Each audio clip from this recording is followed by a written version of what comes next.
Welcome to Natural Habitat Adventures Daily Dose of Nature. Today's topic, Meet the Big Cats of Mexico, presented by NatHab Expedition Leader Melissa Silva. I'm your host, Rob Mess. Thank you for being here with us today. Take it away, Melissa. Thank you, Rob. Thank you, everyone that is joining us today. Welcome, and let's get started. I hope you enjoy this webinar as much as I enjoyed preparing it. It's very interesting.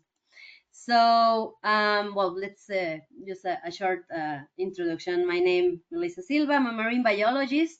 I focus mostly on sea animals. Since I was little, I remember liking nature and being very passionate about the information of what I can learn of nature from, for example, not only the sea animals but also land animals. I'm still exploring the botany, but I'm into that very soon.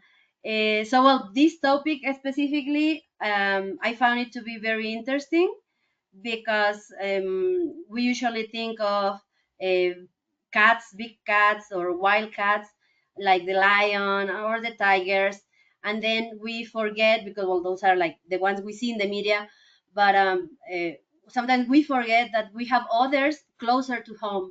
So I wanted to show you which one are your neighbors, and actually a lot of those, most of the species that are present in Mexico of wildcats, you have them in the states, in back home. So let's get started with the information I have for you today. As I said, the culture we are surrounded by cats in the culture nowadays, in the pop culture that we call. If you think of movies, if you think of novels or bedtime stories, you can find a cat in any of those. It can be there a fiction cat like the Pink Panther, for example, or the cat from Alice in Wonderland that it's so hard for me to pronounce. Cheshire, Cheshire cat or something like that. Well, the big smile cat, that is a fantasy cat. But well, the idea of having this group of animals in the culture is very deep in the human history, in the human uh, path. And I say that because since ancient times we have the cats present in the society, in our mythology. In this case, the examples that I'm presenting on this slide. For example, I'm pretty sure you've heard of the goddess Bastet from the ancient Egypt. Uh, she had a cat head, but not only a cat head, there were other goddesses that also had feline heads. They had either a cheetah or a lion head. Then, if we go back further back in time, we have the Hindu or the Hindu religion, where we have also like magic cats that help the goddess. Usually they are associated with feminine figures. And if we go even more thousands of years back in time, we have the Asian lion, that is a representation of the goddess Ishtar from the Mesopotamic region, from Babylon. So you can see, like in all these areas where the human activity has been going for thousands of years, um, uh, tens of thousands of years, we have the presence of cats, and in this case, wild cats more than domestic cats. In the case of domestic cats, we find mythologies or beliefs closer to our time, like this, the Maneki Neko, which is a Japanese cat, or a Buddhist belief for good luck. So, said this, we have even information of the presence of these figures, of these animals, since 40,000 years ago. So that is in the prehistoric times. This is a sculpture that was found in the at the beginning of the 1940s in Germany, and the most impressive thing about this is that it depicts very clear characteristics of a lion and what is thought to be a cave lion. Because, well, in this time, 40,000 years ago, in the area of Germany, the presence of big cats were mostly either the relatives of the saber-toothed cats and the cave lions. And, well, the ones who know, they say the proportions and the characteristic of the face in this sculpture depicts a cave lion. So, well, you can see it's something. This group of animals is something that has been with humanity for thousands of years, since the beginning of our history. So let's get into the nerd part, the scientific part of this. Um, they belong, all of the cats, you think of any cat, even the one that you have at home, those belong to the family Felidae. So the family Felidae has four subfamilies, but two of them are already extinct: the cave lions and the ancient lions, and the saber-toothed cat, and all of those groups. So the two that are living nowadays are the Pantherinae subfamily and the Feline subfamily. Basically, all of the Pantherinae subfamily is what we consider big cats in terms of sizes, like the jaguar, the lion, the tiger, the snow leopard. So all of those would be the big cats. The feline, the small cats, are the house cat, the domestic cat, and the rest of the cats that I didn't mention before. You think about the leopard, you think about the cheetah, you think about the clouded leopard, or the sun cat, or the puma, that actually in the feline subfamily. So, well, that's kind of like the difference that scientific make, with, of course, some physiology and morphology, and nowadays genetic studies. So in total, on the family Felidae, living cats are more or less 40 species. Some sources say there are 41, some others say there are 37. So it depends where you ask. They tell you how many, but an average is 47 species. So something that I found very interesting and very clear to understand why they make two groups in the family, in the Felidae family, the Pantherine and the Feline. It's because of among others, the sounds they can make. So humans and a lot of mammals, that most mammals that make vocalizations, that can make sound through the mouth, they have a bone that is, in humans, is right below our jaw. Like, you can not really touch it because you will hurt yourself, but it's somewhere here. It's not the I forgot the name, the little thing that the men have here, that you can see them moving. Is something that is above it and behind, a little bit behind. It's called the hyoid bone. So the hyoid bone is a bone that helps the vocal cords to move. So it's right next to the larynx, and the larynx is where the air comes out and goes through the vocal cords, and is how we can make the sounds, how we can speak. So with the cats, they also have the same hyoid bone, but the difference is that the big cats, they have an elastic hyoid bone. They call it an imperfectly ossified hyoid bone. So what happens here is that this elasticity allows the larynx to be more mobile, and it goes up and down, producing deeper sounds, which is like the roar that we hear in the lion, in the tiger. So this roar is because of this mobility of the larynx given by the hyoid bone. On the small cats, the bone is ossified, is completely solid, let's say, and it doesn't have the mobility. The larynx doesn't have the mobility like the pantherine felids have. So they only can purr or make like not so deep sounds with the larynx. So I'm pretty sure I don't have a cat at home, but I'm pretty sure if you have had cats at home, you can understand this, like this kind of sound that they make. It's because of the ossification of the hyoid bone. If you want to learn more about this and go like very deep science and morphology and anatomy, check these two the articles. They are very interesting. One is more of related to the fossils, like the comparative anatomy, as it says, on the modern felids and the fossil felids that they have in Rancho La Brea.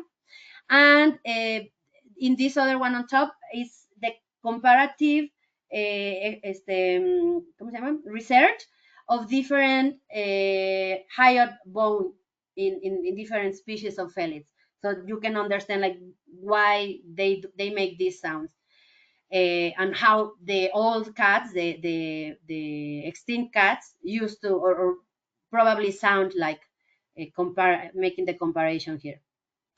So bueno, now that we know we have the felids and that we have pantherines and felines, what's the common characteristic that they have? Well, all of this. I will go one on one in a moment. But like any cat, once again, that you think of, they will have maybe all but one of these characteristics, in general speaking. Because, well, they basically are like a very homogeneous group in terms of morphological characteristics or adaptative characteristics. So, for example, one characteristic that is very easy to see and understand, and any moment you can realize of it, is that they have this agile body, this flexible body, and you can see how this tiger is just like getting up and stretching. But if you have a cat at home, or if you have seen the cats stretching or sleeping, you can see uh, how they sleep. You can see they are very flexible. So that's one characteristic that all the cats have in common. Another characteristic, as you can see in this video as well, is that the ears are very fast in catching the sounds. They are very sensitive, and all of their ears are erect. For example, in the case of the canids, of the dogs, of the wolves, or other canids, some of them can have their ears down. Not in the case of the cats. All of the cats will have their ears erect. Most or all of the species of cats, of wild cats, have short faces, have broad skulls rather than long, and they have most of the time like smaller skulls rather than big. So all of the cats have these special teeth and claws, of course, that are adapted for tearing the prey and getting chunks of meat, because they are obligatory carnivores. That means that they need to feed on meat, on animal protein. So for this instance, they have an adaptation in their mouth to two pairs of teeth named carnassial teeth. And here on this diagram in the center of the presentation of the slide, you can see how they work. They basically are like scissors, or like two blades going together, and then they just cut the meat, a piece of the meat, and basically they don't chew it. They swallow it without chewing. because they don't really have molars like we do, for example. So well, those are an adaptation all of the cats have. And actually, if you pay attention, in the closest cat that you have, they will bite with the side of their mouth. So they might take the food or the prey with the frontal teeth, with the incisors, but incisives, but they will move their face, their head, to bite with the side of the mouth, with the side of the jaws. And the claws, well, that's also very easy to think of when you mention cats, the sharp nails that they have. So it turns out that most of the claws are inside the let's say the paw, or they are protected in the leg, uh, from all of the cats except the cheetah. Cheetahs will always have at least one part of the claw outside of their protective area. I don't want to see that they are retractable because is not technically correct. The name for this type of adaptation in a body part is protractible. That means that the natural position of in this case, the bone or the nail, the natural position is is inside or secure, and the the active position to extend the nail, they protract the nail. I don't know if that makes sense. So when they are relaxed, the nails will be inside. But once they are active, they force their nails to go out. They are active and they are protractive. Uh, for example, if you think on something retractable, it's oh, I had an example that I just forgot of it. But well, if I remember, I mentioned. Well, the thing is that is retractable is something that is already extended, and if you activate it, it retracts. That's the retractable thing or extension. These ones that are naturally inside the paw, they are protractible. So now you know. Speaking of legs and paws, they have uh, they have 5 toes in the forefeet, but they only have 4 toes on the hind feet.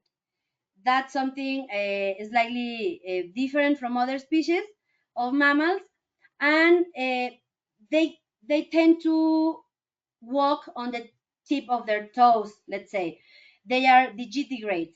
That's the name of this kind of walking of this kind of animals. So basically, they will walk like this instead of putting like from the base of our feet. They only step on their toes. And something very important, for example, when people is identifying if it's a dog or a cat track, is this the proportion of the print, and if they have nails on it. I don't know if you can notice on this image on the left, the canids, dogs prints have the nails, but the cat prints or the cat tracks, they won't present the nails.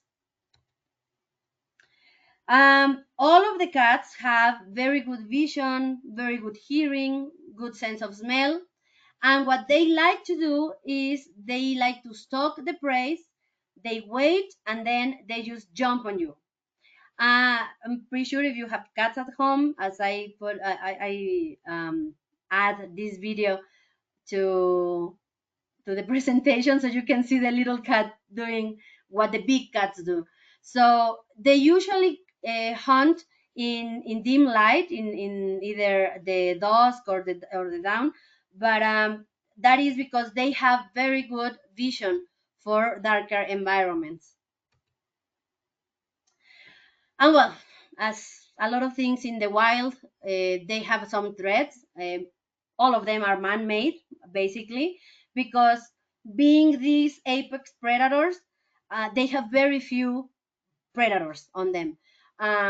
They can be predated by bigger cats, like adults on the same. It can be interspecific or from other species. So either an adult of the same species is eating the little ones, or other species of cats or big predators can prey on them. Name it bears or wolves or is the foxes, for example.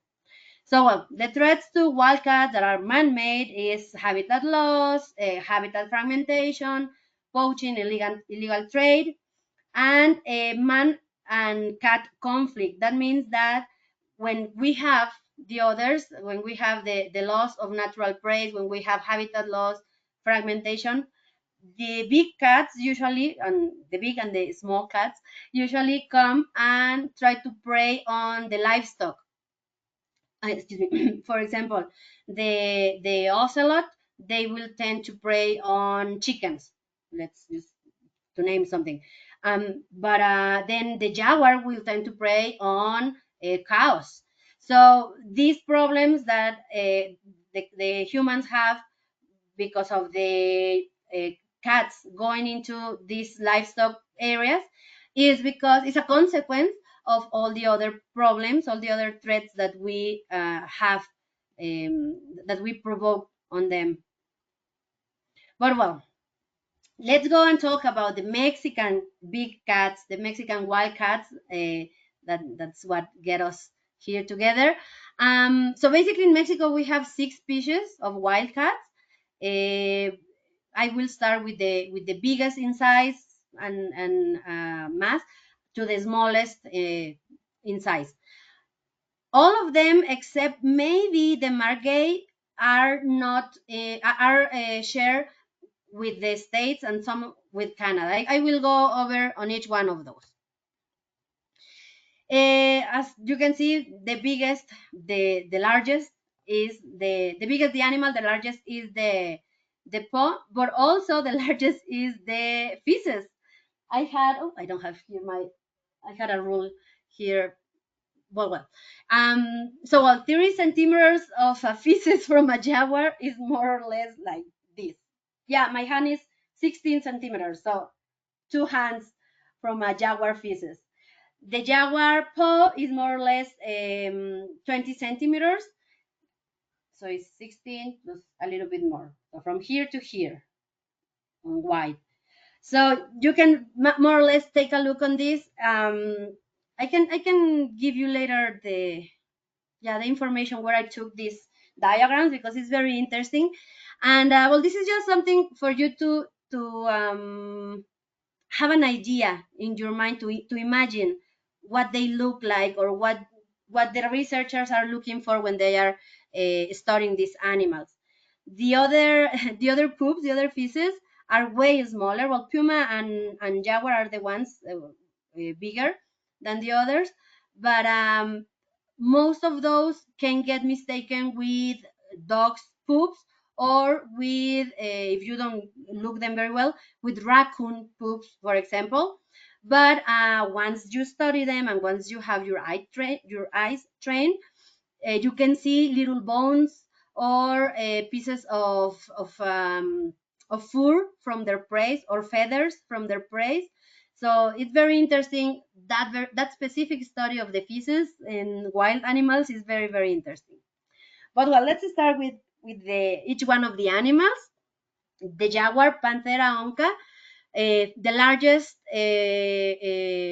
felid in the Americas, not only in Mexico but in the Americas. It's actually the third largest cat in the wild, just behind the tiger, the Bengali, no, the Siberian tiger and the African lion. Those are the biggest ones, and then the jaguar. And well, I don't want to make a spoil, but I'm getting ready a webinar about the jaguar only. And there are like phenotypes, different morphologic characteristics. It's the same species all over the Americas, but it's a different morphological, let's say, size and weight in the south and the north areas of the continent. So I will talk about that in the next webinar. But well, right now I want to mention that something very interesting is how you can tell the big cats one from another when they are very similar or when they are the same species. For example, in the jaguars, the four pattern are these rosettes. It's called rosettes, and they have dots inside. I don't know if you can see on this image, but it's the rosette, and then there are some dots inside the each one of the rosettes. In leopards, for example, that are very similar, and sometimes people get like mistaken with those. I hope you can see my face and now the little stuffed leopard I have here. The leopard has a rosette, but it doesn't have any other dot, any other mark inside the rosette. So that's kind of the way they we can identify one species from the other. And each one of these patterns in the fur, with the tiger, with the jaguar, with the ocelots also, um, each one of those is different in the between the individuals. So you can tell one from another, and you can count and identify which individual you are seeing. So the jaguar actually is almost like a cosmopolitan species because it lives like in a variety of areas. Actually, we go back to the previous slide. If you notice these two colors, the pink color or the clear red color is the historical range of jaguars in the Americas. So they were found, I don't know, a couple of no, like 1,000 years ago, for example. They were found from southern states, Texas, Arizona, what is this area here, New Mexico. All of these, all the way down to Argentina, to northern Argentina, you were able to find jaguars. Nowadays, unfortunately, we only have patches of what it used to be, and we have like limited populations or secluded populations in between the patches. For example, one of the biggest, actually the biggest population of jaguar is the one in Pantanal in Brazil. Mexico has like 5,000 jaguars in the wild. The states have like 100 or something like that, but they are, let's air quote, introduced or actually reintroduced. But well, I will talk about that on my next webinar. So join me again, please. So as I said, all these a big distribution or wide distribution in the Americas give us a very cosmopolitan animal. So we can find them in mangrove areas, in coastal areas. We can find them associated to swamps, freshwater swamps, or forest, either tropical forest or mountain forest. They can live also in mountain areas, for example, in the Copper Canyon in Chihuahua and Sonora areas. They actually go down in Sonora, in the Sonora Desert area, to hunt as well. So well, they basically prey on everything and anything. They prefer preys that are medium to large size, and according to the researchers, there are more than 85 species that are their menu, yeah, that are part of their menu. So it depends where you find the jaguar, they will feed on like the bigger prey in the area.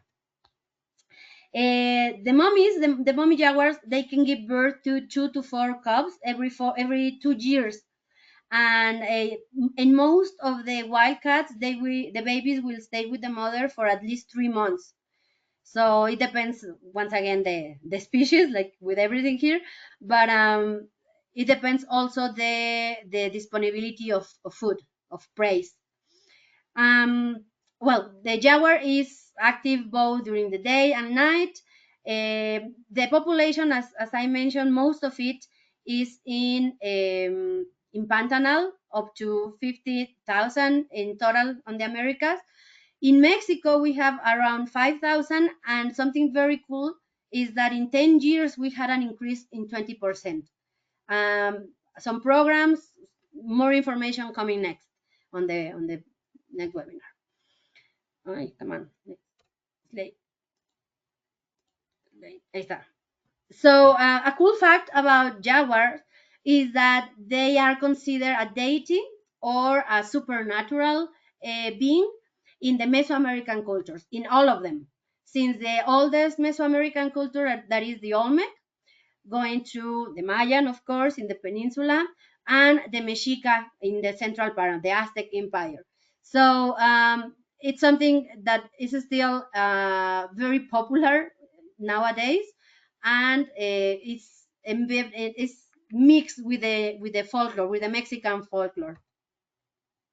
And well, since you do have some jaguars back home in the States, here is something that you can go and check. Uh, some of them is more informative in terms of where you can find them, why they are less in the States. And other one, like this Northern Jaguar Project, is what you can do and what is done, what has been done to protect the jaguars and to reintroduce the jaguars in the southern states. So you can screenshot this, or when you have the video upload later in the NatHab website, you can check this specific sites and the book. So now let's talk about the puma. The puma concolor is the scientific name, is the second largest cat in the Americas, in Mexico hence. And this is actually the one that has the widest distribution. Unfortunately, once again, there are some areas that is basically extinct or that is severely reduced, almost on the brink of extinction locally. There are some patches, for example, in Florida, a very important patch. And there are some other areas, for example, the Andean area near Peru, where could be some the pumas, but there is not enough information or sightings to say that we do have these species in that area. Something very interesting about the puma is that when they are babies, when they are born during their cub stage, the kitten stage, they have specks on their skin, on their fur.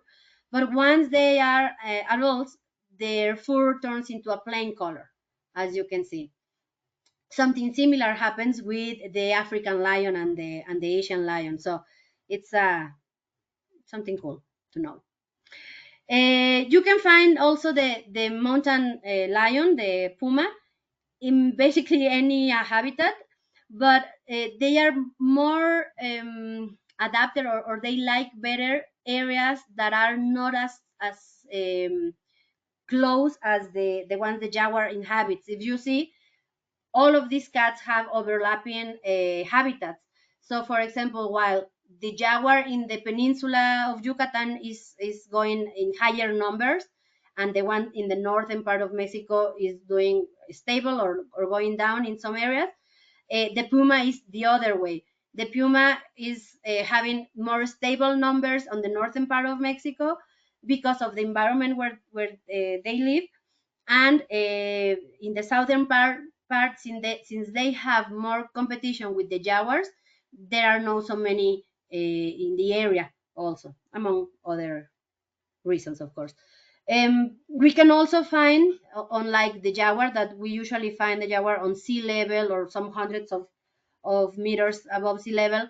We find the puma from sea level up to 13,000 feet of height, of altitude. That means that they have a broader area, and getting to these higher altitudes, they tend to find drier environments. So that's why also they can like survive in different places rather than the jaguar. And something that I found to be very interesting is the main prey, or the preferred prey, are deers for the puma. So basically, where we find deers or this kind of is the what family are they? Well, ruminants, I think. Well, wherever we find deers in the Americas, we will see pumas. So that's something that's important to know. They rely on this type of prey. Um, well, the litter for a puma, for example, can be from 2 to 3 cubs every 2 years. As I mentioned, the babies stay for at least 6 months with the mother while they are nursing, what they are learning to hunt. But if there are not such high abundance of prey, they will stay longer in a group, so the mother can help them to get the prey. They usually are more active in the twilight time of the day, either the dusk or the dawn, but they can be active also at nighttime. So the pumas I mentioned, and as you saw in the map on the previous slides, has the largest geographic range of any mammal, any terrestrial mammal in the Western Hemisphere. So in Europe and in Africa and in other areas, terrestrial mammals don't have comparatively sizes of habitats or geographic range. A cool fact about the puma is that they have the highest success rate when they are hunting. So here we have the puma in the success rate is about 80%, while, for example, the tiger is 10%, being the tiger the biggest of the cats. So that is mostly what researchers say is that this is mostly because of the ambush tactic, that they just wait and then they ambush their prey instead of running behind the prey, for example, like the cheetah or the lionesses. And well, since you do have pumas back home, I have some websites that I think are quite important and interesting to take a look at, just for you to know like what is being done there, what you can do, and well, extra information about the species and the other species. This one specifically, the Defenders of Wildlife and National Wildlife Federation Florida Panther, are the ones that I mentioned on the map. That is just a patch in the peninsula in Florida. That is where you still have wild pumas or excuse me, mountain lions. So I think that would be like one of the most important areas to look and pay attention for the conservation of the puma in North America. Now the bobcat, very pretty as well. The third largest wildcat in the Americas, and this one is a funny one because it's mostly in the northern part of the Americas, basically only on the states, on the United States area. Even though we do have some links present, some bobcats present in the central part of Mexico, the northern and central part, mostly associated to drier areas, to forest, as you can see. The fur pattern the coloration goes from orange, reddish brown to gray. And they do have some specks on the skin as well. Mostly the specks turn into strips on the legs, and then they have like a whitish belly. Very, very distinctive. So well, as I mentioned, they prefer to be like in these mountain areas, um, rocky areas with dense vegetation where they can catch their prey. You can see here their prey are small to medium size. Rodents, rabbits, lizard reptiles, lizards, snakes. And something that I found to be very interesting is that you can also find them in suburban areas. I think on the next one, okay, one of the next ones, they actually kind of use the houses, the backyards or the porches of the houses as safe spots for the babies when the mothers are out for hunting. So I'm pretty sure you have seen some of those on the news at least. They are very active during, once again, the twilight hours, sunrise, sunset, and during the night. That's kind of like the time where they are more active hunting and moving. Their leaders are from 2 to 3 cubs every year and a half, more or less. And as I mentioned, most of the population is found in the USA. So a fun fact that I found about the bobcats is, and all the lynx species actually, is that scientists still they don't really know what's the function of those hairs that stick out of the ears. Pretty representative, pretty easy to tell. So it's a mystery. Some research point to be an aid in either hearing the prey or an aid in the communication with other bobcats, or some of those actually say that they can be like a sensor, like to feel the movement of flying prey. Since they also prey on birds, they might need like extra help from above, so that's why they will have like these hairs sticking out of the ears. But well, that's a cool fact that this is still a mystery. So a little bit of information about the bobcats that you can check for you back home, what you're doing. The Nature Conservancy, this is from New Jersey, this one, and this one, and the one from Bobcats in Tucson Research Project. Those are from, they are very similar because it's something that I already mentioned, that the bobcats are associated to suburban areas because they find protection in the suburban area, while for the babies, while the mothers go out and hunt, or they also find like these resting spots that are safe. And then the two resources on the bottom of the slide is more than anything projects of conservation, of restoration of the habitat that are very interesting as well. Okay, let's keep going with the ocelot now. Leopardus pardalis, very nice, very beautiful cat related to the cloud, okay, the cloud leopard and the marble cat. This one together with the next two are the smallest cats in the Americas, the smallest wild cats. And together with the next two, uh, is one of the most elusive and one of the least known cats in the wild, because they have more nocturnal habits rather than diurnal. As you can see, they once again they distribute from Mexico. This area here is a very important area in the northern part of Mexico, Tamaulipas, Texas border, and well, I go there in a moment. The fur pattern, once again, very similar with the jaguar.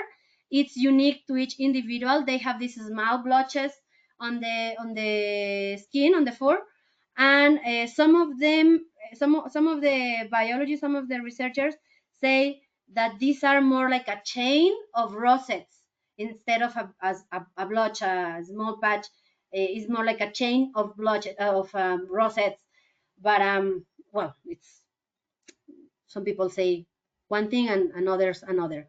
But this cat, specifically the ocelot, is a very good climber. So a lot of their time they will be on top of trees, on top of vegetation. So they will be associated to habitats that have trees, tropical forests, mangroves, marshes with trees. So that's why we have this type of distribution. If you think about the Amazon, this area with a lot of forest, of jungle, this area here with some patches in high mountain. Actually, there's a biosphere reserve in Tamaulipas named El Triunfo, and there is where we find ocelots. They prey on small and medium-sized animals, birds, reptiles, even baby peccaries. So baby mammals that when they are bigger than the ocelot, they can be part of the menu for this cat. On the litter, they have 1 to 2 cubs every year and a half. As I mentioned, they are nocturnals. And something kind of sad, just like with the jaguar, is there are less than 60 ocelots in the wild, in two spots, two tiny populations in Southeast Texas. So unless you see here, even though we see the population is almost 1 million of individuals in the Americas, here in the area of Mexico and the States, the population is going down, is going in lower numbers. And these facts that I found, I say cool fact question mark, that Dali, the painter, had a pet that was a Colombian ocelot. His name was Babu. And I mean, it's more than a cool fact. It's like a random fact that to see how a, a public figure can influence the knowledge of a species. Because of Dali having this in the 60s is when we have actually people turning, well, scientists turning around and see like, oh, let's study the ocelot. Why Dali has an ocelot if we don't even know where they live, what they do, or what they eat. So actually from the 1960s, where Dali had the pet, there were more and more studies going on. And well, I already mentioned the cool fact about the blotches, the prints are like the ID for the ocelot and other big cats. And this is the information that I was mentioning. Um, these two videos on the that I took the screenshot on the bottom of the slide are just they are delicious.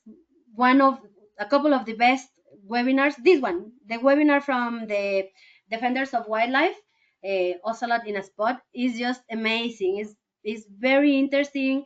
Gives you a lot of insight in the projects of conservation in Texas, and the videos and photos. You really need to go and check it out in YouTube. And this other one, this is more related to the wildlife in general on South Texas. But of course, we have the ocelot, we have other species that we share as well in Mexico and the States. Now, the jaguarundi. The jaguarundi here, if you notice this diagram on the bottom of the slide, it it marks on this specific organization, Proyecto Felinos Mexico, it marks the jaguarundi to be the smallest of the wildcats. In general terms, you can put this one or the margay as being the smallest. Once again, it depends who you're asking. But well, in according to what I read and what I saw, this would be the second smallest wildcat of Mexico. And one second, and once again, the distribution goes from Mexican area to South America. If you notice, they are more related or more associated to water areas. They are actually more like aquatic, also wildcats, and basically all of them have just plain color on the fur pattern. They don't have spots, they don't have blotches, they don't have any, not even when they are babies. And once again, their prey are small to medium size. As I mentioned, they are associated to the water. They prey on amphibians and on fish as well. And we can see them in tropical forests, mangrove areas, grassland areas associated to rivers, mixed forest with a high amount of humidity or a river nearby.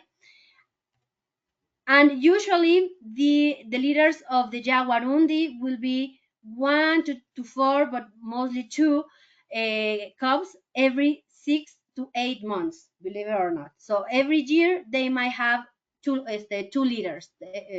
So just to put it in common terms, maybe they give birth to a baby in April, and then they will be mating 3 or 4 months later, and then they will be giving birth in what would it be? November, more or less.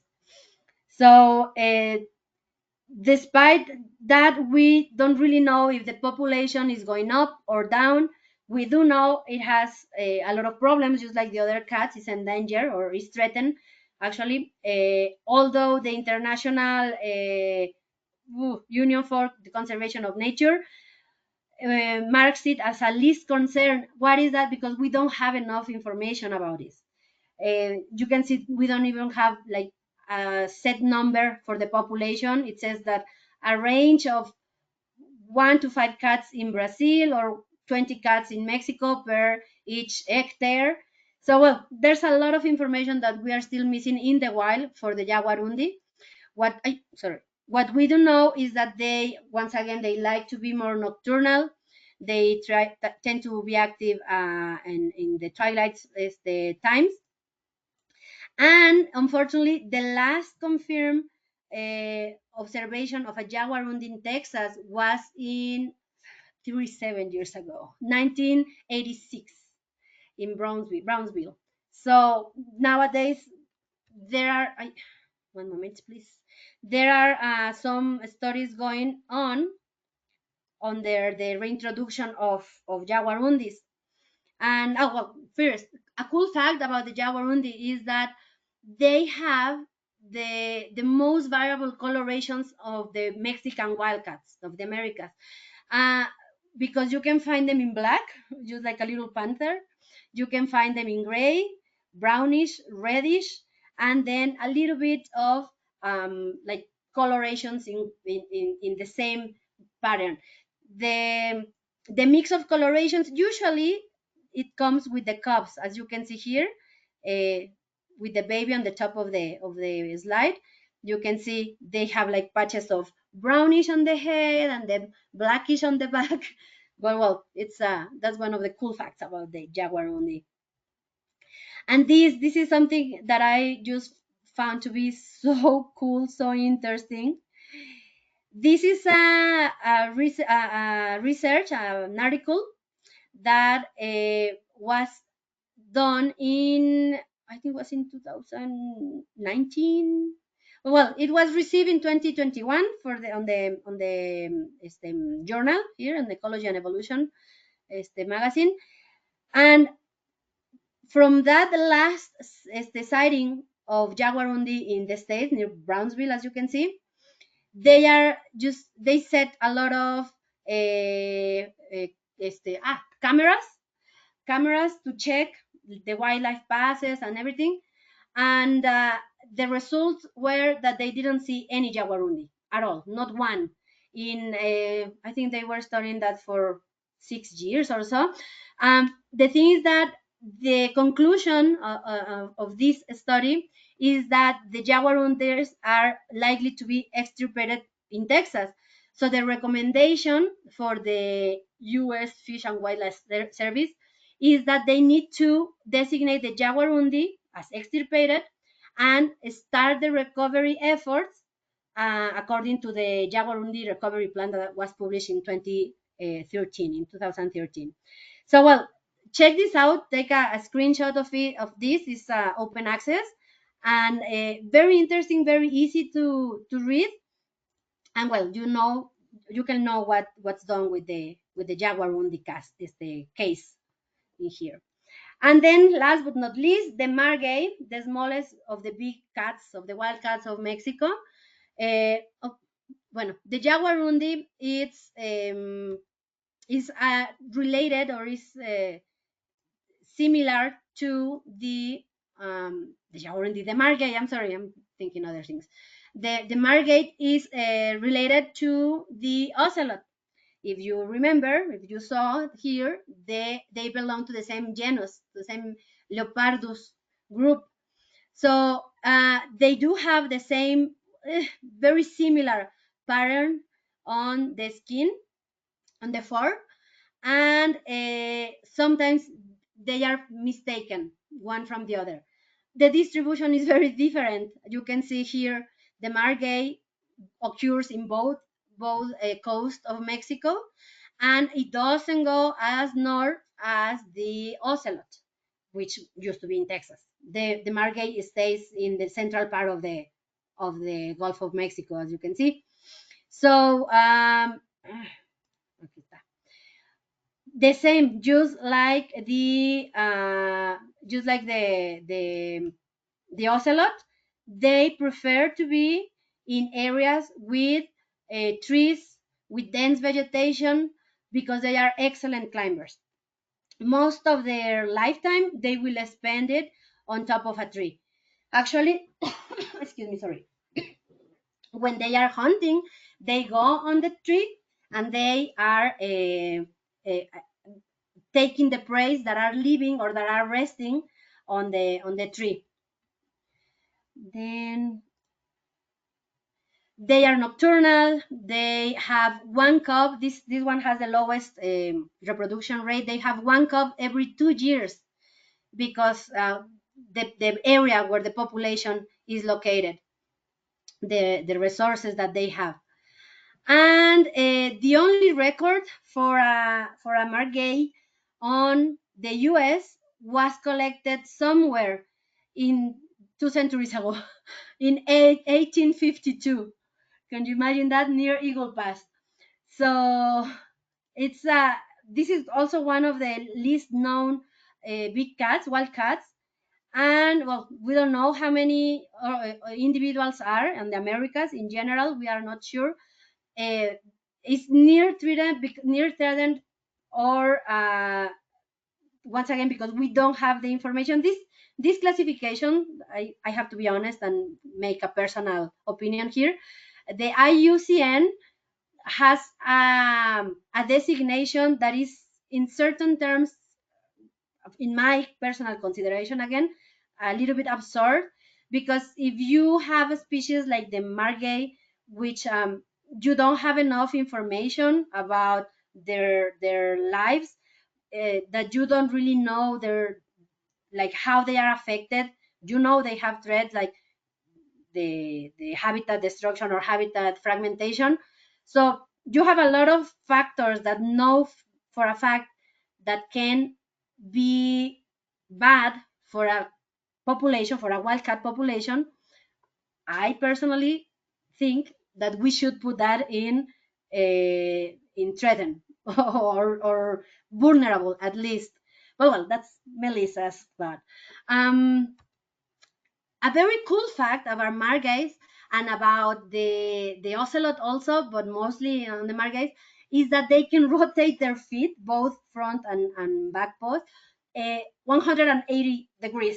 So they can actually climb down, like down head first from the trees, and they can, just like this diagram on the left, they can go upside down to catch prey, and then, well, they just go down and get them. But this is something very, very cool, and it has been seen very little in the wild. And well, here I don't have any information to share with you about the margays in the States, because, well, there's no, like, a real presence. But well, that would be it. Thank you very much for being here. All right, thank you so much, Melissa. Now, before we start in with the question and answer session, I would like to remind everyone that you can submit your questions via the question field in your control panel. And if you're interested in traveling to Mexico with NatHab, you can visit our website at nathab.com for trip details, or call us at 800-543-8917 to speak to an adventure specialist. All right, let's dive into some of these questions. So, is there any species of wildcat that has already become extinct in this century or in the previous one? Mm, n- Not in the Americas. Uh, I'm thinking on other areas. Not really. No, wildcat extinct in the, maybe on the past century, on the 20th century, we could have some, or at least locally, like in this case, that we don't have jaguars in Texas, for example, so we can consider extinct the jaguar, at least, or well, like this article name, extirpated. So well, those are local extinctions, actually. So but as a species, like, we have lions in Africa, lions in Asia, but we don't have really a species of cat.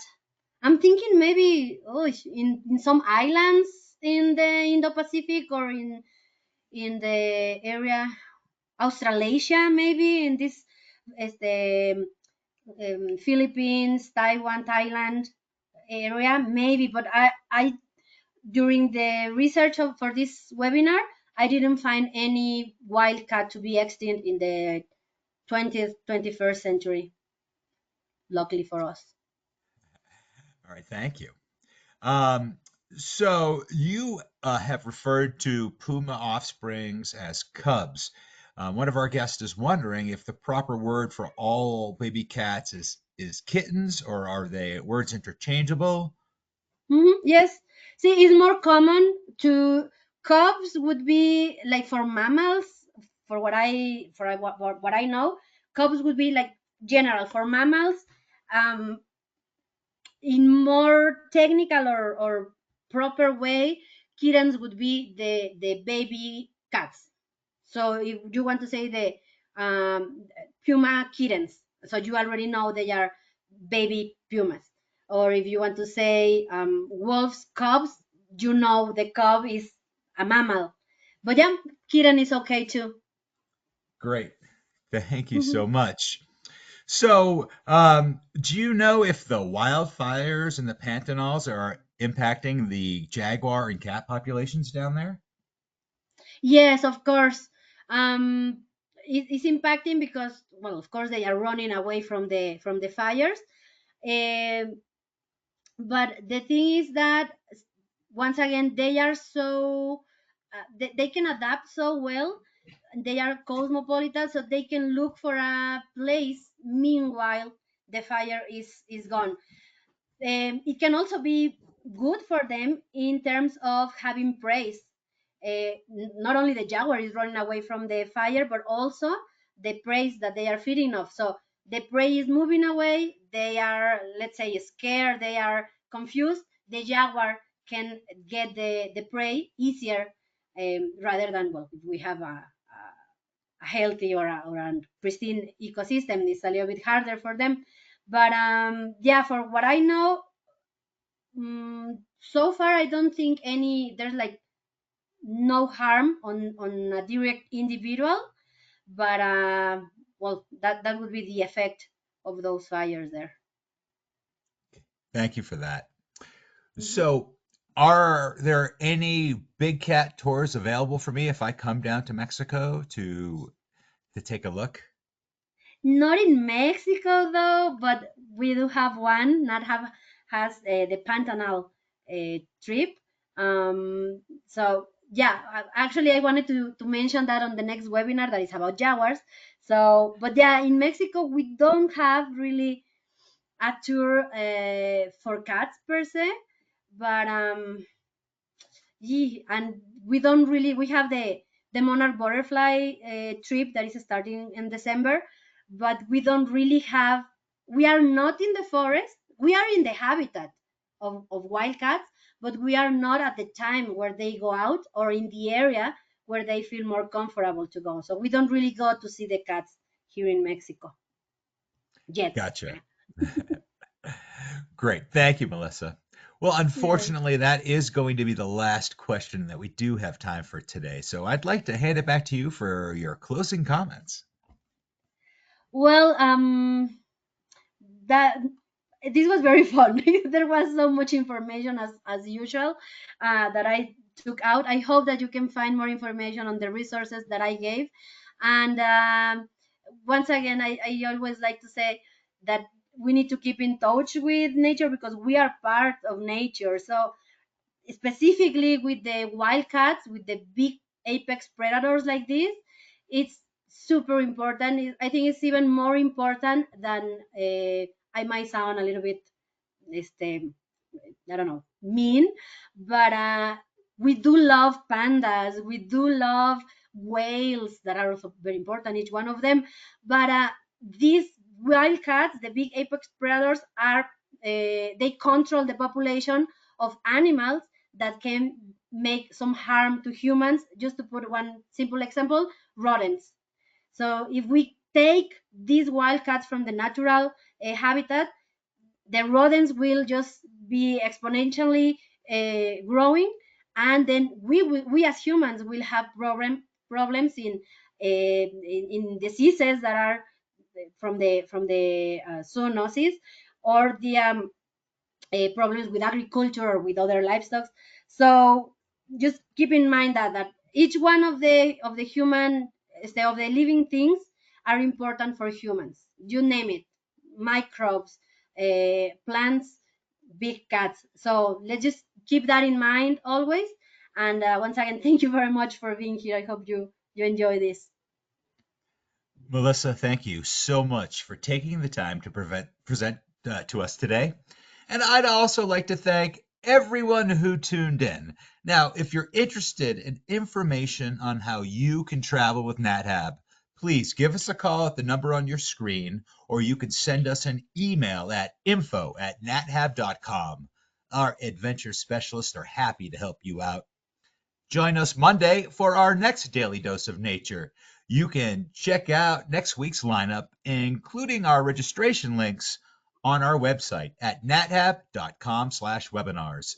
We did record today's presentation, and we will have the replay available on our website soon.